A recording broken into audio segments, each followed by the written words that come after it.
Good afternoon, good morning, good evening, everyone. It is 1:44 p.m. Eastern Standard Time on this 9th day of March, 2021. Happy Tuesday. Happy second full week. Let's look at the pound here, pound dollar.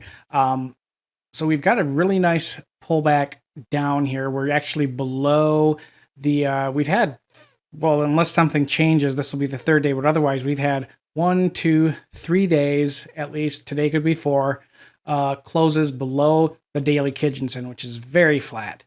The last time we had that occur where we had a close below was back in December 22nd, 2020. That was down at that 133 level, 133.47. So around, what is that, 550 pips above below where we're currently trading. Careful if this is technically a bullish engulfing candlestick.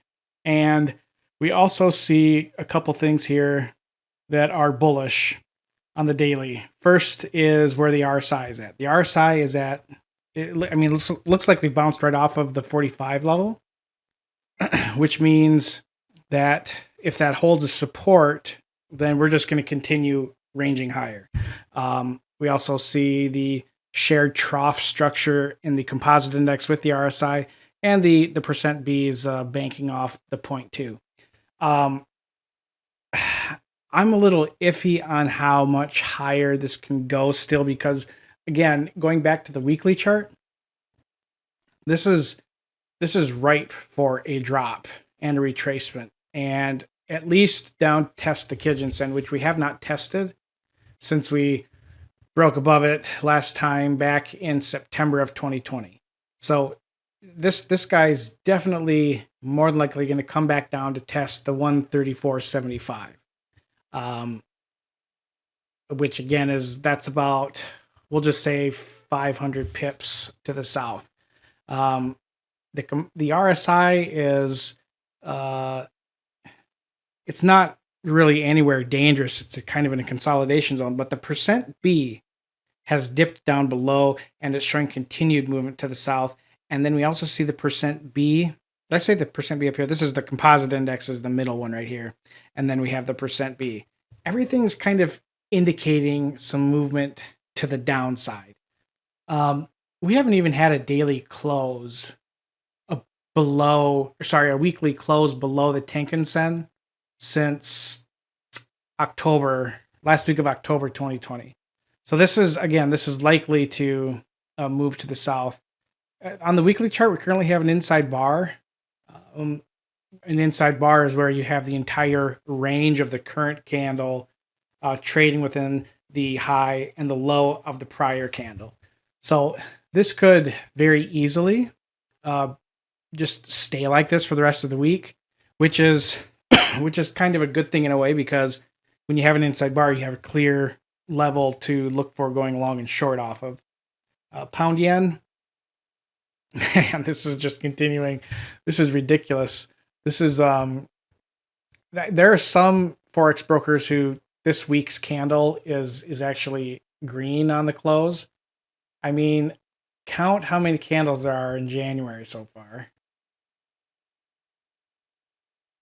which is that month. And we are 9 weekly candlesticks. Okay? 9 weeks of continued closes above the open. The gap, I want to mention this again. I talked about this a lot on Fridays, I think. But the gap here between the current close and the Tenkan-sen is just way too much. And the other pair that we looked at with this was the pound Swiss. Like, this one's going to peel off as well. I like the short anywhere now on the pound Swiss between the low at 120, the low of the weekly candle. Actually, we'll just say like the open. A short anywhere between 128.76 and the high at 129.89. I think that's a good short entry anywhere in there. On the pound yen, again, really anywhere between 150 and 150 even. A short around there is also great. And on the pound dollar, I hold off on the pound dollar. If we've got some good options here on the pound Swiss and the pound yen, let's save those. So that's what I'd be looking at. But we'll leave it there. On the pound, let's just kind of take a little rundown. Our Aussie pairs that we were looking at last week, we had some really nice price action with them, really nice trades. I mean, we're going to come back to these guys, but the pound yen, pound dollar, and pound Swiss, those are the trades we're looking at going into tomorrow and Thursday and Friday. And we'll leave it there. Y'all have a good rest of your trade day. From all of us here at Exchange Rates UK TV, please don't forget to like and subscribe. Thank you.